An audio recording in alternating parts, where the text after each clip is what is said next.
News.mc on Monaco Info is brought to you by Monaco Legend Properties.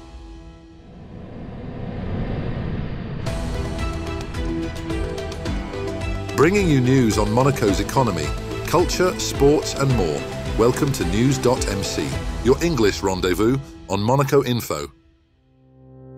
Coming up on News.mc, discover past week's top stories and meet the people who makes Monaco. My name is Aleko Kesseoglu. I am the chairman of the board of the SEPM, Société d'Exploitation des Ports de Monaco, and you're watching News.mc on Monaco Info.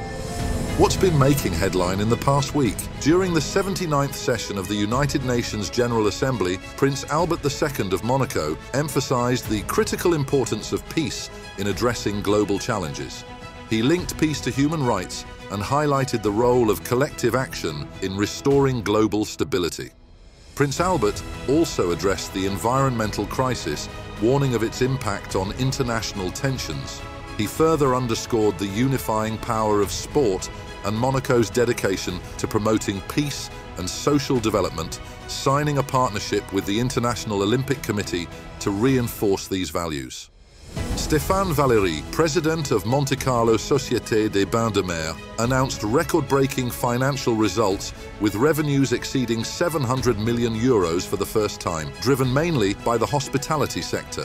Looking ahead, SBM plans significant local and international expansions, including projects in Courchevel, new cruise ship casinos, and the launch of the Monte Carlo Club 1863 restaurant in Dubai.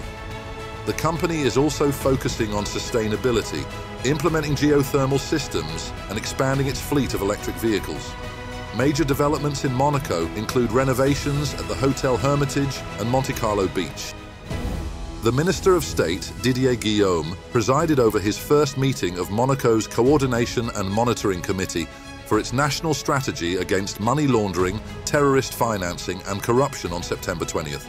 Key developments were discussed, including rapid legislative reforms, the creation of new authorities like Monaco's Financial Supervisory Authority, and increased money laundering investigations. These efforts highlight Monaco's commitment to protecting its financial system's integrity, in line with HSH Prince Albert's directives. The committee also approved the mandate of the new permanent secretariat, tasked with coordinating the national strategy and ensuring ongoing progress. The exhibition Des Ateliers aux Ateliers at the Salle d'Exposition at Quai Antoine Premier offers a unique journey through the lens of photographer Michel Simard, showcasing the studios of 20th century artists and blending modern and contemporary art with interactive workshops and performances. The Principality marked World Clean-Up Day with a successful community effort as over 100 volunteers gathered in the Condamine district on Saturday, September 21st to participate in the global event. Led by municipal council members Marjorie Crovetto, Chloé Boscali-Leclerc and Georges Gambarini, the group collected over 18 kilos of waste, including cigarette butts, packaging, and electronic cigarette refills.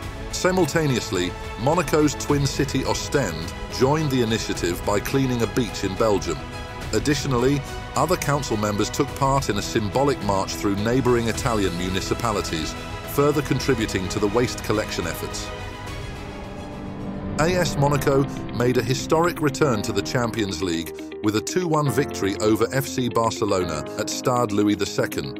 Capitalising on an early red card for Barcelona's Eric Garcia, Monaco took the lead through Magnès Akliouche in the 16th minute. Although Barcelona equalised shortly after, Monaco's persistence paid off in the second half when George Ilenichena scored the decisive goal in the 71st minute. Despite late pressure from Barcelona, Monaco's defence held firm, securing a well-deserved win in their group stage opener. The Monegasques will look to maintain their momentum as they prepare to face off against Dinamo Zagreb on Wednesday, October 2nd. Charles Leclerc delivered a determined performance during the Singapore Grand Prix, displaying impressive pace in the closing stages. After a late pit stop, the Monegasque driver made a strong charge, easily overtaking Lewis Hamilton. However, despite his best efforts, he couldn't get past George Russell before the race concluded, ultimately securing a fifth-place finish. Formula One action will resume on Sunday, October 20th. Next up, Our exclusive interview with the personalities driving the Principality.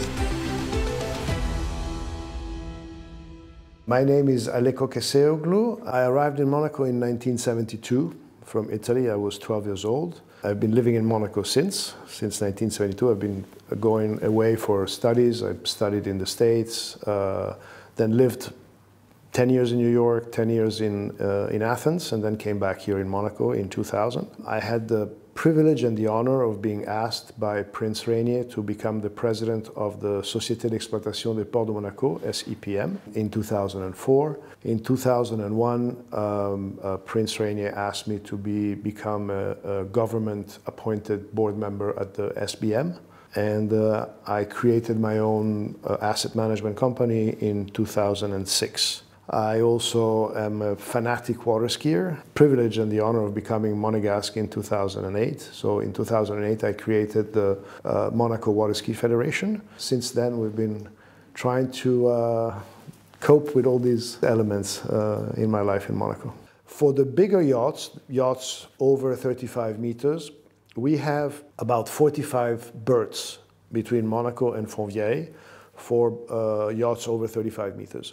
On these 45 berths, we juggle every year 160 to 180 yachts. And 95% of these yachts are owned by residents. I'm not talking about yachts that are coming from the outside to come for 2-3 days in Monaco.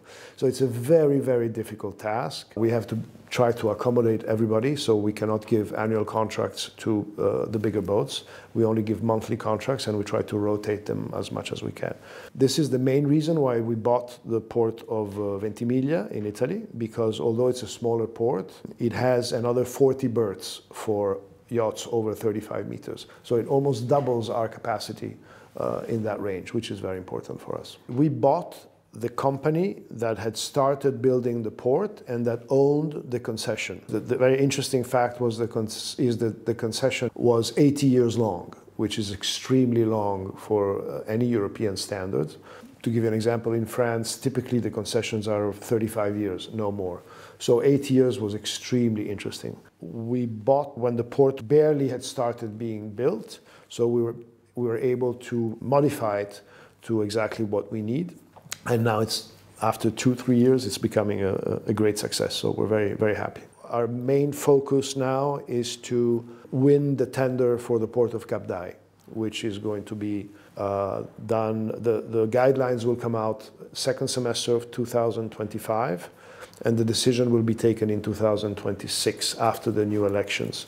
And Cap d'Aille is strategically important for Monaco, so we're really putting all our resources behind to try to come up with the best possible project. Once we will know what the guidelines are, we really want to do the maximum effort to be able to win. The two key moments of the life of the port are the Grand Prix and the yacht show, obviously. Very, very important events for Monaco, and we have to empty the port for the Grand Prix and for the yacht show.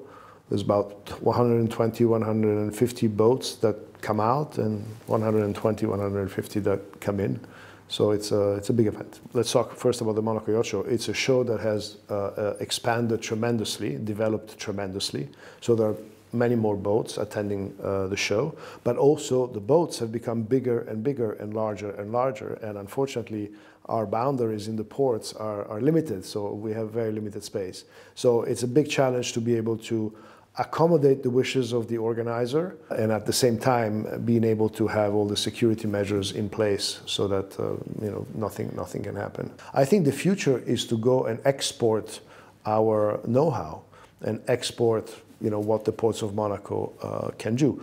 We already did it in Greece. There is a big complex southeast of Athens called the Astir Palace Peninsula. We have a contract with them where we help them design the plans for the new marina and also write all the procedures on how to run the marina. And we go there twice a year to audit them and make sure that the procedures are followed. They are going to construct a yacht club there, which will be under the high patronage of the Yacht Club of Monaco. So it will be mini copy of the Yacht Club of Monaco. That's all for today.